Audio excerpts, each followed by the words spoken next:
Imagine waking up tomorrow morning. No alarm. No commute. No boss checking your timesheet. You walk to your kitchen, pour a coffee, and look at your bank account. And for the first time in your life, you don't feel a knot of anxiety in your stomach. You feel free. Now, open your eyes. Look at your reality. For most of you, that scenario isn't a plan. It's a fantasy. You've been sold a lie. A massive, culturally accepted lie that says you need to grind for 40 years, sacrifice your health, miss your kids' soccer games, and wait until you're 65 to finally live. They tell you retirement is a reward for endurance. But what if I told you that waiting until 65 is actually the most risky financial strategy you could possibly choose? What if the number you need to stop working isn't $10 million, but something significantly smaller? And what if the only thing keeping you in that cubicle isn't your salary, but a specific psychological barrier you haven't crossed yet? Stay with me, because in the next 15 minutes, I'm going to show you the mathematical exact moment when you become too expensive to fire and too wealthy to need a job. And it's not what the financial advisors on Wall Street want you to believe. Here is the brutal truth about the difference between the wealthy and the working class. It's not about how much they make. It's about what they sell. The poor and the middle class sell time. They trade hours for dollars. And the problem with time is that it's finite. You only have so many hours in a day. If you stop working, the money stops flowing. It's a linear equation. 1 hour, 1 paycheck. The wealthy, however, don't sell time. They buy assets. They build systems where money works while they sleep. When you rely on a paycheck, you are one layoff away from disaster. When you rely on a portfolio, a market dip is just a buying opportunity. Ask yourself right now, if you lost your job today, how long would your lifestyle survive? 1 month? 3 months? Or would you be begging for credit card limits before the week is out? This isn't about judging you. It's about recognizing the trap. Most Americans are trapped in what I call the income illusion. They think a higher salary equals wealth. But a high salary with high expenses is just a golden cage. You're still a prisoner, you just have nicer bars. The goal isn't to make more money. The goal is to break the link between your time and your survival. Here is where the cognitive dissonance kicks in. You work hard. You really do. You skip vacations, you skip upgrades, you put money into your 401k. But you still feel poor. Why? Because you're playing a game where the finish line keeps moving. You save $10,000, and you feel proud. But then your lifestyle creeps up. You get a raise, and suddenly you need a nicer car. You get a promotion, and suddenly you need a bigger house in a better school district.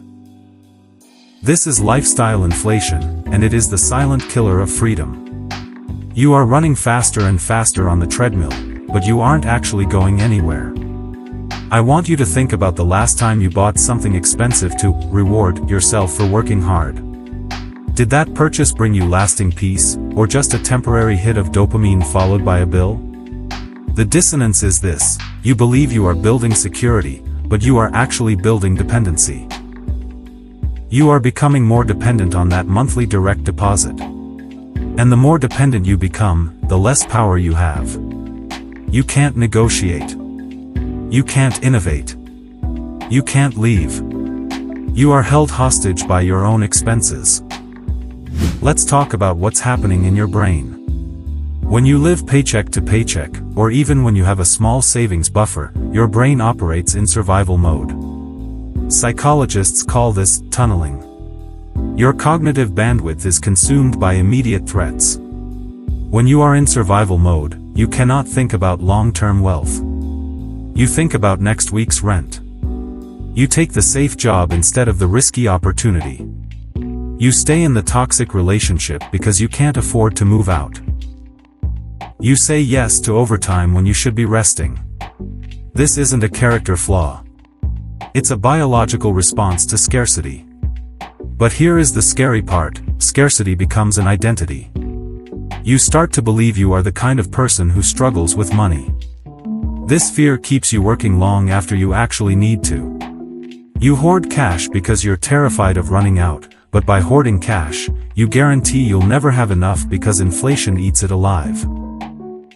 You are paralyzed by the fear of loss, so you miss the opportunity for gain.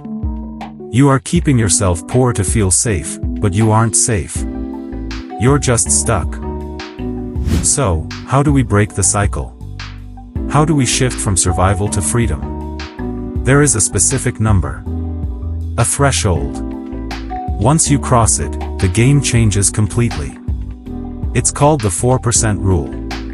The insight is this: you don't need to work until you die. You only need to work until your assets generate enough income to cover your basic existence. Historical data from the stock market suggests that if you withdraw 4% of your portfolio in the first year of retirement, and adjust for inflation thereafter, your money has a high probability of lasting 30 years or more. This means you don't need $1 million to start feeling free. You need a number based on your life, not someone else's expectations. This is the key that unlocks the cage. It shifts the question from, how much do I need to earn, to, how little do I need to survive? It turns wealth building from a vague dream into a concrete mathematical target. And once you see the target, the fog lifts. By the way, if you're finding value in this breakdown of financial psychology, make sure you hit that subscribe button. I'm John, and I spend way too much time analyzing why smart people stay stuck financially. We're here to fix that mindset, not just your budget. Let's look at two people. Mike and Sarah. Both make $80,000 a year. Mike lives for the weekend. He leases a new truck every 3 years. He eats out 4 times a week. His expenses are $75,000 a year. He saves $5,000. Sarah lives differently. She drives a 5-year-old Honda. She cooks at home. Her expenses are $40,000 a year.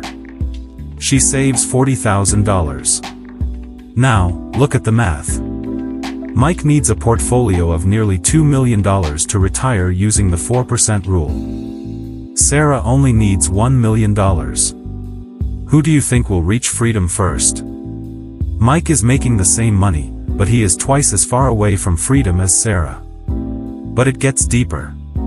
Because Sarah saves more, she hits her investment milestones faster. Her compound interest kicks in earlier. By the time Mike is just starting to see returns, Sarah is already living off her dividends. Mike is working for money. Sarah's money is working for her. And the gap widens every single year. Let's get into the numbers, because this is where the magic happens. The 4% rule implies a multiplier of 25. To find your freedom number, you take your annual expenses and multiply them by 25. If you spend $40,000 a year, you need $1 million invested. If you can live on $30,000, you only need $750,000. Do you realize what this means? You can retire earlier by spending less, not just by earning more. This is empowering because you have control over your expenses today. You don't have control over the stock market. Here is the acceleration. The first $100,000 is the hardest. It takes years of discipline. But the second $100,000? That happens faster. Because now your investments are contributing to the growth. By the time you hit $500,000, your portfolio might be generating $20,000 a year on its own. That's a part-time job salary, generated while you sleep. Imagine getting a raise every year without ever asking your boss for one. That is what happens when the math starts working in your favor. And when you hit that $1 million mark at 8% return, you're generating $80,000 a year. You could theoretically never touch the principal. You could live off the growth. That is the definition of financial independence. It's not about yachts. It's about options. So, what is the strategy? How do you get there without living like a monk? First, you need to separate your ego from your spending. Stop buying things to impress people who don't care about you. Every dollar you spend is a soldier you're sending away from the battle for your freedom. Second, maximize your tax-advantaged accounts. In the US, that means maxing out your 401k, your IRA, your Roth IRA. The government gives you tax breaks to save for freedom. If you aren't using them, you are voluntarily paying more taxes than necessary. That is money out of your future pocket. Are you letting the government keep more of your money than you need to? Or are you using the tax code to build your escape fund? Third, invest in low-cost index funds. Don't try to pick stocks. Don't try to time the market. You are not a professional trader. You are a wealth builder. Buy the entire market through an S&P 500 fund or a total market fund. Keep fees low. Time in the market beats timing the market every single time. This strategy isn't sexy. It won't make you viral on TikTok. But it will make you free. It requires boredom. It requires consistency. It requires saying no to the shiny object today so you can say yes to your life tomorrow. But here is the most important part. The money is only half the battle.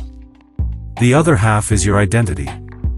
You need to stop seeing yourself as an employee.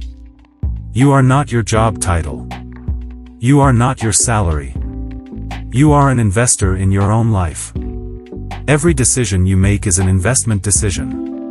When you choose to learn a new skill, you are investing in your human capital.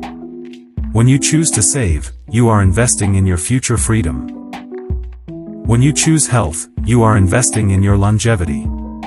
If you died today, would your family remember you for the hours you spent at the office, or for the life you built outside of it? This shift changes everything. When you view yourself as an investor, you stop tolerating toxic work environments. You stop accepting low balls on your salary. You start negotiating because you know your worth isn't tied to their approval. You have your walk-away money. You have your plan. The 4% rule isn't just about quitting work. It's about having the power to choose work that matters. It's about being able to say no to projects that drain you and yes to projects that fulfill you. That is the real wealth. Not the number in the bank, but the autonomy over your time. I want you to visualize something. I want you to picture yourself 5 years from now. You have followed the plan. You have cut the fat. You have invested the difference. You have hit your number. You walk into your boss's office. You don't quit in anger. You don't burn bridges. You simply thank them for the opportunity, and you walk out. You get into your car, and you don't drive to work. You drive to your life. That version of you is waiting. But he or she needs you to make a decision today. Not tomorrow. Not next month. Today. You can continue to trade your time for money until you are too old to enjoy it. Or you can start building your escape plan right now.